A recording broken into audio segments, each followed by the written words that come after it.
Bonjour, chers amis, et bienvenue encore une fois aux méditations quotidiennes au féminin. Aujourd'hui, deuxième partie, la juste mesure. Il est écrit dans Proverbe 10 au verset 11, « La bouche du juste est une source de vie, mais la violence contre la bouche couvre la bouche des méchants. » Une jeune fille dont la réputation était douteuse arriva dans une ville dont les habitants étaient fiers de leur niveau moral et culturel. Avant longtemps, toutes les femmes éduquées de l'élite sociale se réunirent pour tenter d'éloigner la pervertie. Elles préparèrent un joli coffret où elles placèrent la liste des noms de toutes les femmes qu'ils trouvaient indésirables, la présence de cette jeune fille dans la ville, et elles lui envoyèrent. Quand la jeune fille ouvrit le coffret, elle rougit, se troubla et se sentit envahie d'une colère. Mais après quelques minutes de réflexion, elle prépara la réponse à ses accusatrices.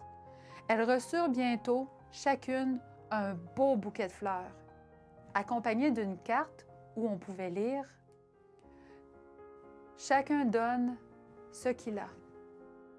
Nos actions seront toujours influencées par le trésor que nous rangeons dans notre cœur. La Bible exprime aussi « C'est de l'abondance du cœur que la bouche parle ». Matthieu 12 au verset 34.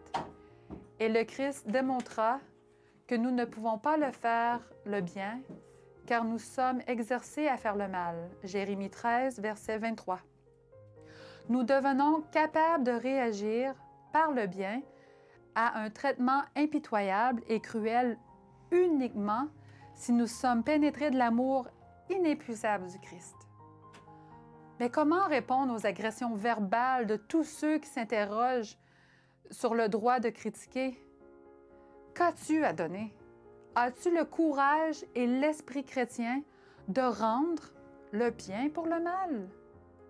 Ce principe semble facile, n'est-ce pas? Plus facile quand nous le prêchons, mais il est difficile de le mettre en pratique lorsque le mal nous touche directement. Tendre l'autre joue au lieu de lever les deux poings peut être interprété comme une défaite. Mais la Bible nous a enseigné cette contrepartie. Une réponse douce calme la fureur. Proverbe 15, 1. À quel point sommes-nous capables de faire preuve de bienveillance alors que nous avons l'occasion de nous venger de la personne qui nous a attaqués? Garde à l'esprit, quoi que tu fasses par toi-même, tu ne réussiras pas à sortir quelque chose de bon de ton cœur. Jamais. C'est seulement si le Christ demeure en toi que les effets de son amour jailliront comme une source inépuisable pour étancher la soif de ceux qui te critiquent. Seigneur, sois l'eau qui coule en source rafraîchissante dans ma vie. Que cela soit ta prière aujourd'hui. Bonne journée dans le Seigneur et à demain!